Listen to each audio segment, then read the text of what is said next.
inspeção de pescados é importante, pois gera facilidades para a elaboração dos produtos, de acordo com o fluxograma operacional, evitando perdas de matérias-primas e produtos. Evitar pontos de contaminação cruzada que possam prejudicar a qualidade dos produtos é um dos objetivos dessa prática, e assim evitar qualquer tipo de intoxicação por parte do consumidor. A inspeção auxilia em uma melhor qualidade da carne.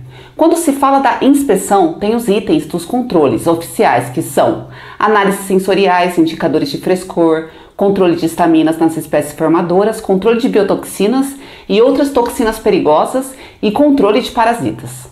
A inspeção dos anfíbios e répteis é a única que apresenta a inspeção ante-mortem, ou seja, é a inspeção antes do abate.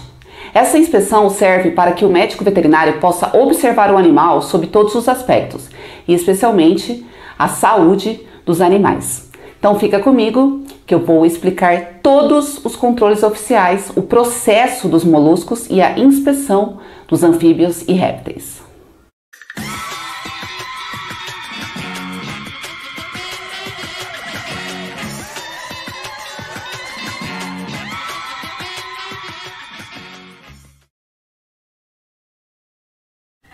Oi, tudo bem com vocês? Para quem não me conhece, eu me chamo Bruna, eu sou estudante da Faculdade de Medicina Veterinária. Atualmente eu estou no 6º semestre e hoje eu vou falar mais sobre a inspeção de pescados. Mas antes, se inscreve no meu canal, deixe seu like e ative o sininho das notificações para receber todos os meus futuros vídeos. Alguns produtos, eles vão ser julgados impróprios para o consumo humano.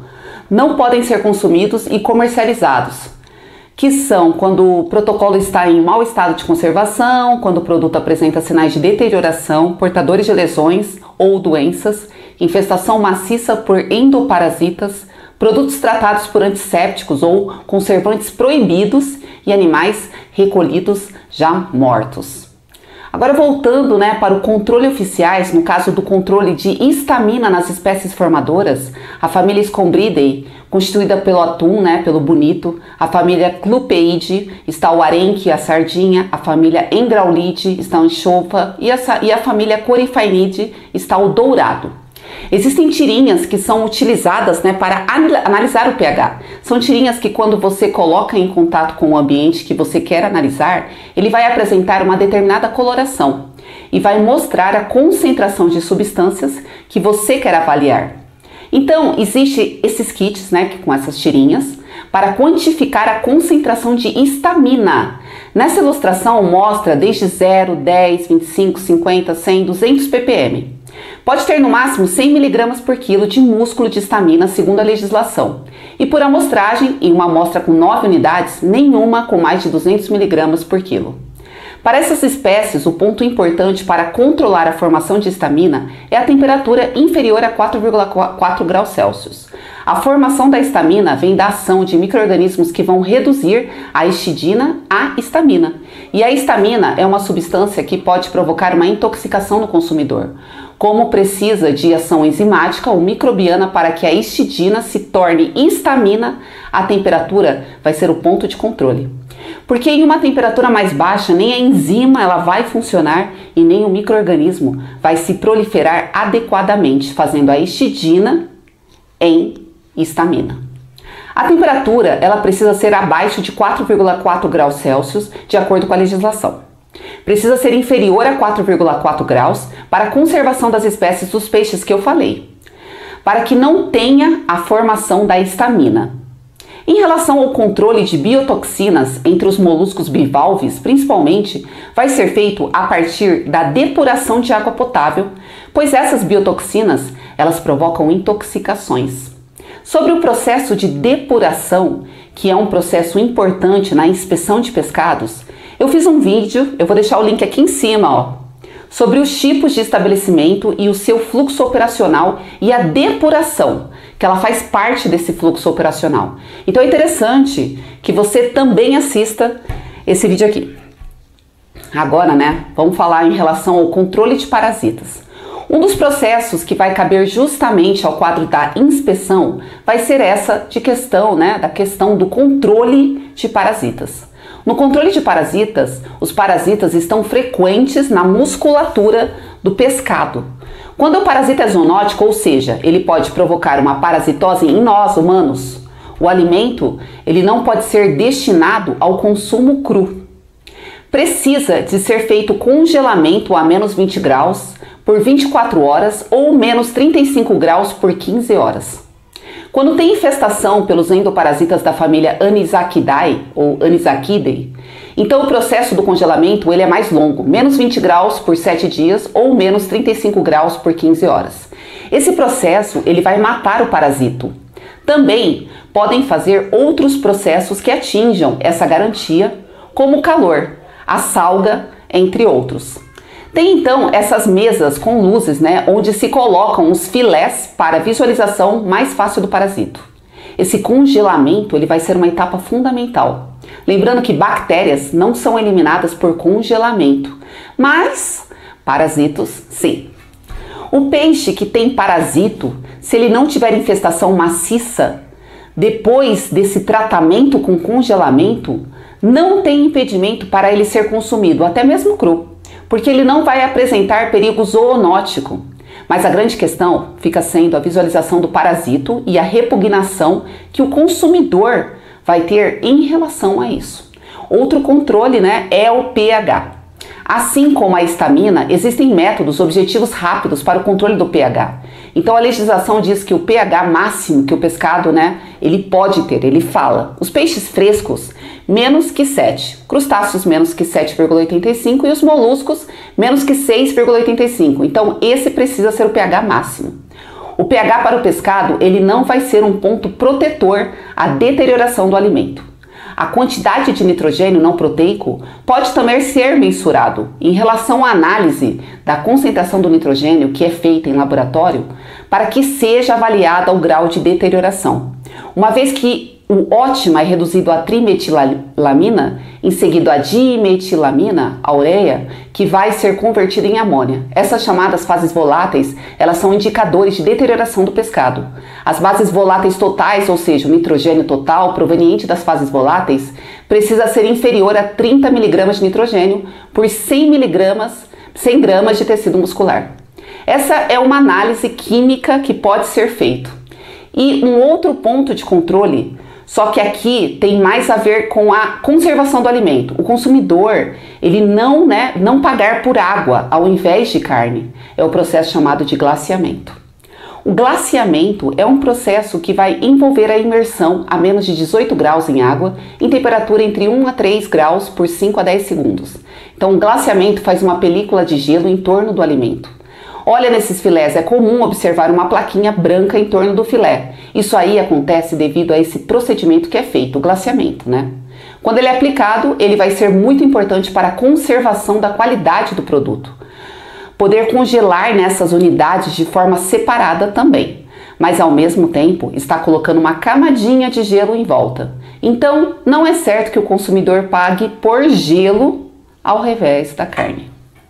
A legislação ela diz que o limite máximo do peso líquido que vai ser correspondente ao glaciamento pode ser no máximo de 12%.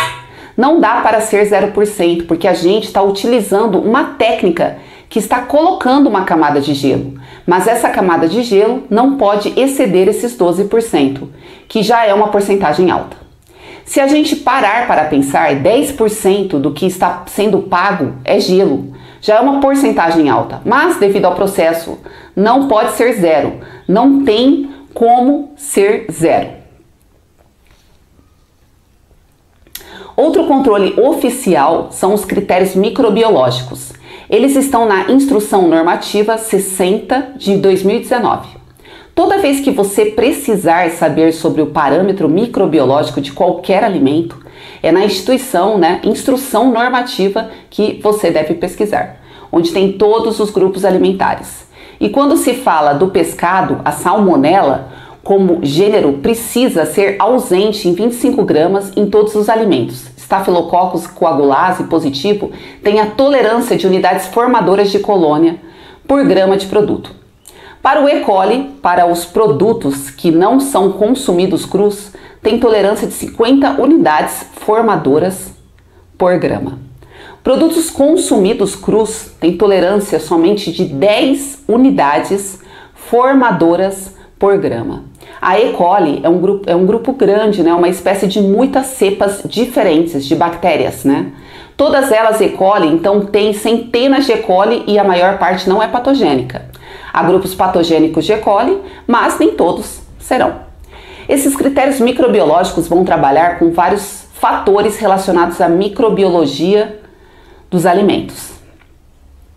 Tem um vídeo sobre isso, eu vou deixar no final para vocês assistirem.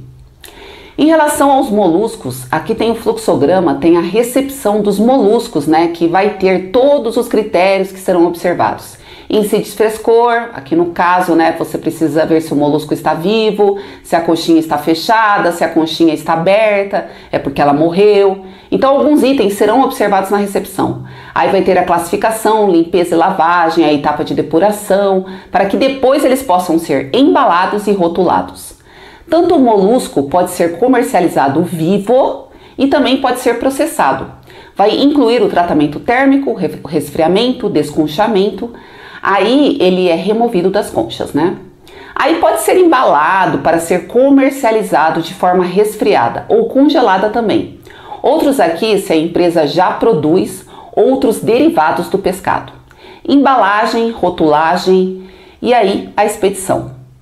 O procedimento de desconchamento deve ser em condições higiênicas.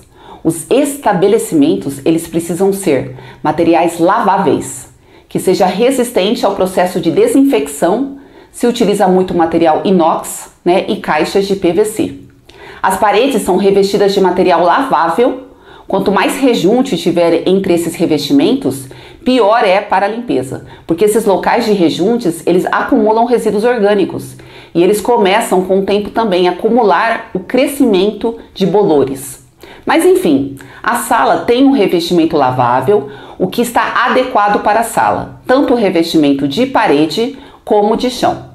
A manutenção das carnes deve ser a baixa temperatura, em condições que evitem a absorção da água. O produto ele precisa ser mantido em temperaturas baixas durante todo o processo. A legislação nova, ela traz também a questão que a inspeção anti-mortem, ela só é obrigatório, né, e permanente para anfíbios e répteis. Ele não é obrigatório para peixes e para moluscos, por exemplo. Nessa inspeção anti-mortem serão vistos animais doentes, animais que não estejam em condições para serem abatidos e que estejam em condições de consumo. Depois do abate, vai ter o julgamento de carcaças, segundo lesões e anormalidades. A carcaça ela pode ser declarada imprópria para o consumo ou de aproveitamento condicional. Nesse aproveitamento condicional, pode ser feito congelamento salga ou tratamento por calor para que o produto seja aproveitado. Também para anfíbios e répteis, a inspeção deve ser permanente durante todo o abate destas espécies. Para o abate da rã, né, se faz um jejum de 36 horas, depois se faz um repouso em água a 20 graus Celsius por 60 minutos e a insensibilização é feita em água, sal e gelo por 10 minutos. O fluxograma de produção da rã congelada, depois do jejum de 36 horas, o repouso na água e insensibilização, aí vai vir a parte da sangria, da lavagem, remoção da pele, toalete, embalagem, congelamento, estocagem e expedição. Então eu fico por aqui, eu espero que você tenha gostado deste vídeo e se inscreve no meu canal, deixe o seu like e ative o sininho das notificações para receber todos os meus vídeos a partir de hoje. Eu tô lá no Instagram como @FAAprender, me segue lá, compartilhe esse vídeo com os seus colegas de estudo, assim você ajuda eles, né, com estas informações e me ajuda no crescimento do meu canal. Até o próximo vídeo, tchau!